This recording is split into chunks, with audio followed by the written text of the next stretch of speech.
Hello दोस्त, ये है एसी का ब्लोअर मोटर और ये है एसी की पीसीबी।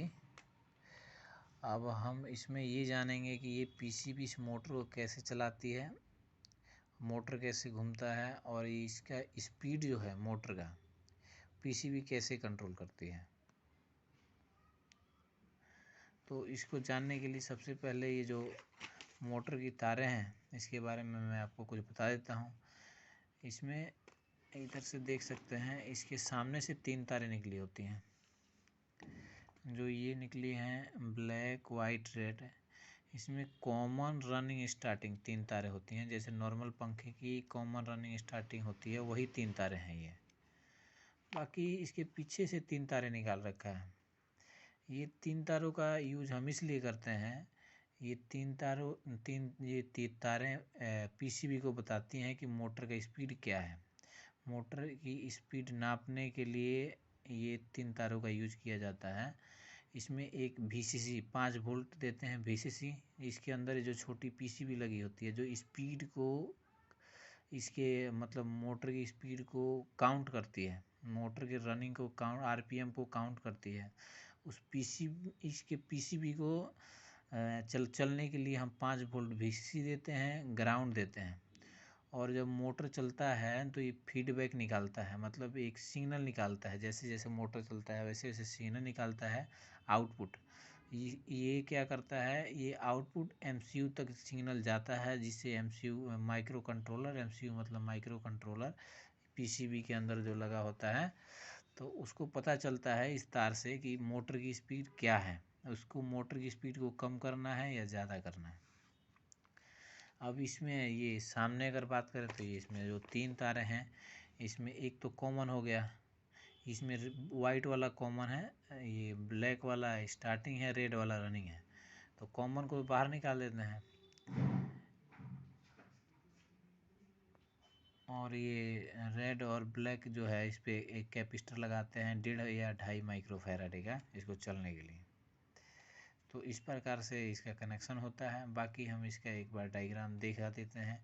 ये मैंने डायग्राम बना रखा है कि ये पीसीबी मोटर को कैसे रन कराती है।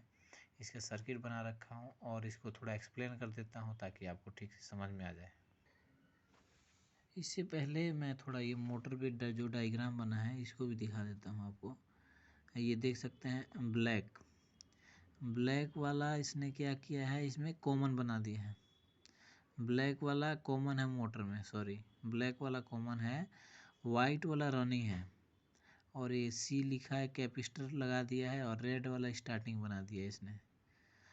और ये जो एक छोटा सा इधर सर्किट बना रखा है VCC GND और V आउट मतलब फीडबैक।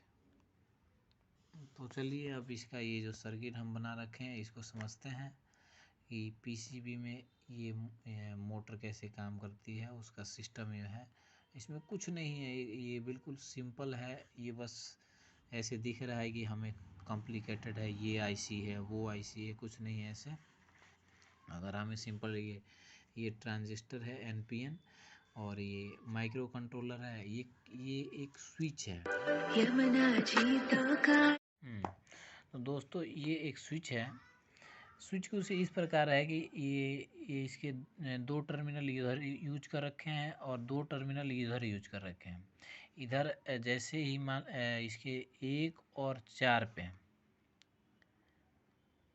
एक नहीं है ये, सॉरी ये गलत हो गया है, 2 और 4 पे एक नॉट कनेक्टेड है, NC है ये, इसका यूज नहीं है।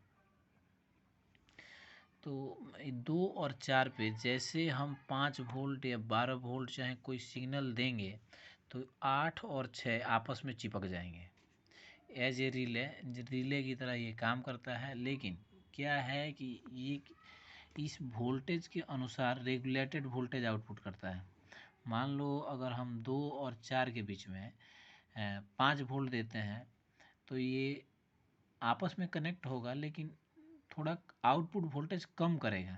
अगर 12 वोल्ट करते हैं तो आउटपुट ज़्यादा करेगा। इस हिसाब से मतलब इनपुट सिग्नल के अनुसार आउटपुट भी कम ज़्यादा ये निकालता है। रिले क्या होता है, रिले 5 वोल्ट दीजिए चाहे 12 वोल्ट दीजिए, अगर वो उसकी पत्तियाँ चिपक रही हैं तो पूरा आउटपुट पूरा वोल्टेज निकालता है।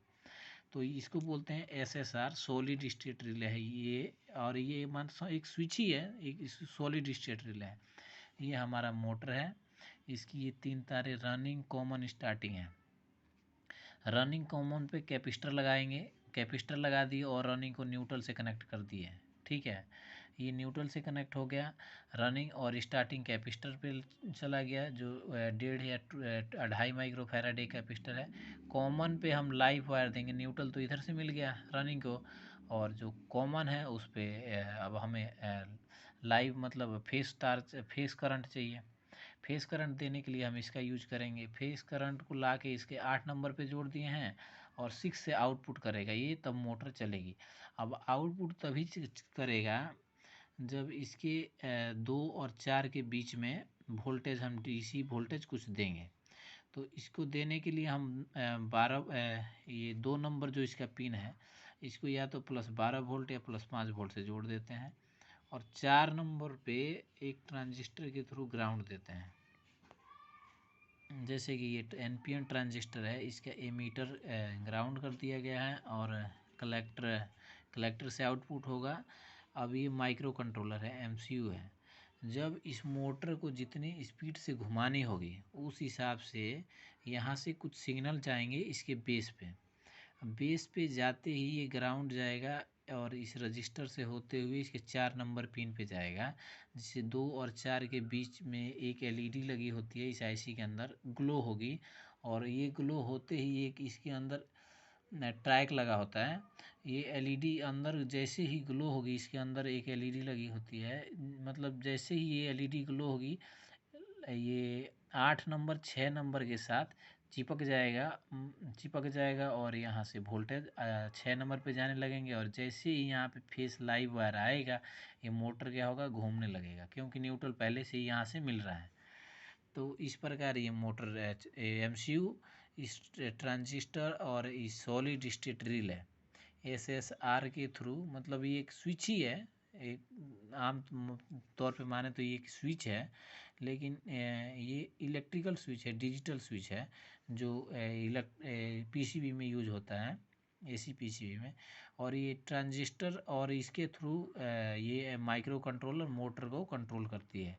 और एक जो बाकी PCB है उसमें 3-4 मोटर की स्पीड को कंट्रोल करने के लिए 3-4 रिले का यूज किया जाता है, लेकिन कई PCB में केवल सॉलिड स्टेट रिले और ये सर्किट बना के एक ही तार से मोटर की, मतलब एक ही रिले से मोटर की सारी स्पीड को कम ज़्यादा MCU कर लेता है।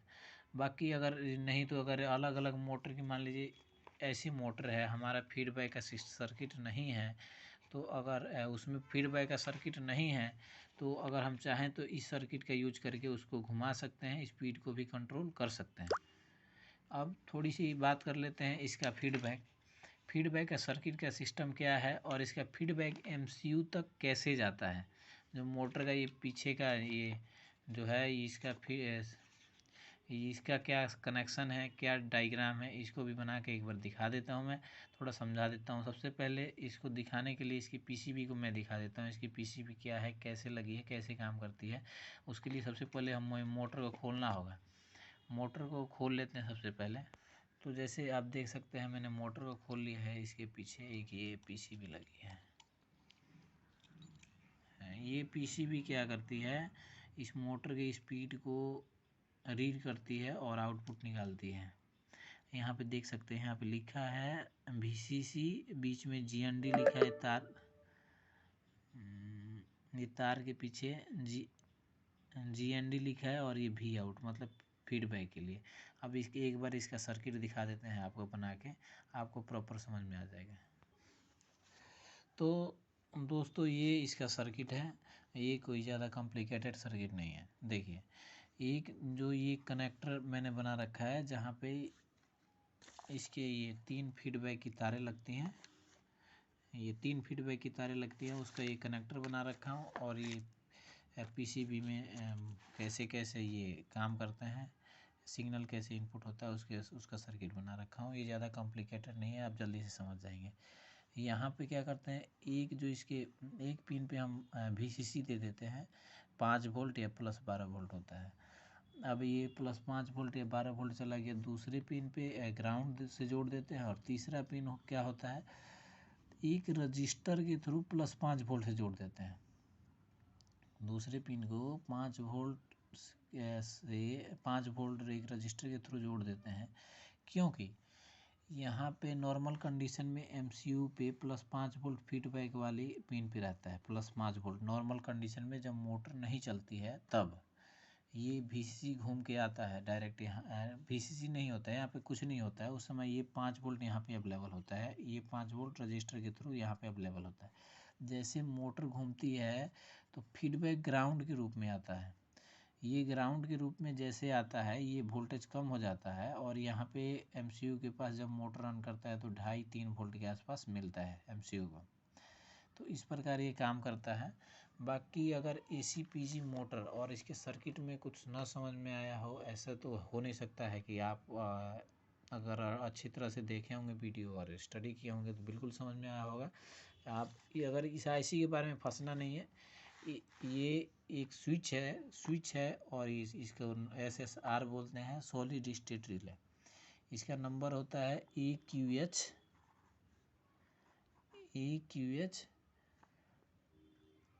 2023 होता है शायद।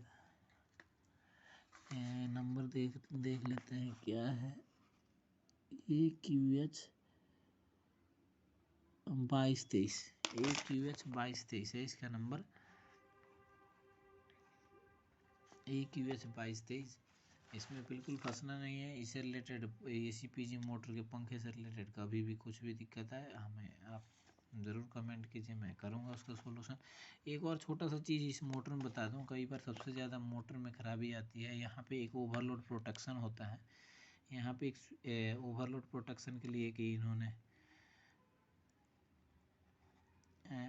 एक डिवाइस लगा रखा है, कंपोनेंट लगा रखा है थर्मिस्टर। जब ज़्यादा मोटर आवश्यकता से ज़्यादा करंट लेगी या गर्म होगी तो ये कॉमन वाली तार अपनी ब्रेक हो जाएगी, मतलब ये ब्रेक कर देगा और ये मोटर नहीं चलेगी। तो अगर कभी भी आपकी मोटर नहीं चल रही है तो एक बार ये कंपोनेंट जो लगा है, ये कंपोनेंट है, उसको निकाल के डायरेक्ट करके देख लें, आपकी मोटर 100% चलेगी। मैं एक बार खोल के इसको दिखा दे रहा हूँ, आपको समझ में आ जाएगा। तो मैं दिखा दे रहा हूँ, देखिए मिस्टर, जब मोटर ज़्यादा गर्म होगी या ज़्यादा करंट लगी तो ये ट्रिप हो जाएगा। OLP होता है एक प्रकार से, और मोटर को बंद कर देगा। ये कॉमन वाली तार पे लगा रखे हैं, अगर ये ख़राब हो जाए तो इसको डायरेक्ट कर दीजिए तो ये चल जाएगा मोटर, उससे आपको पता लग जाएगा ये ख़राब है सही है। ये कंटिन्यूटी आनी चाहिए जब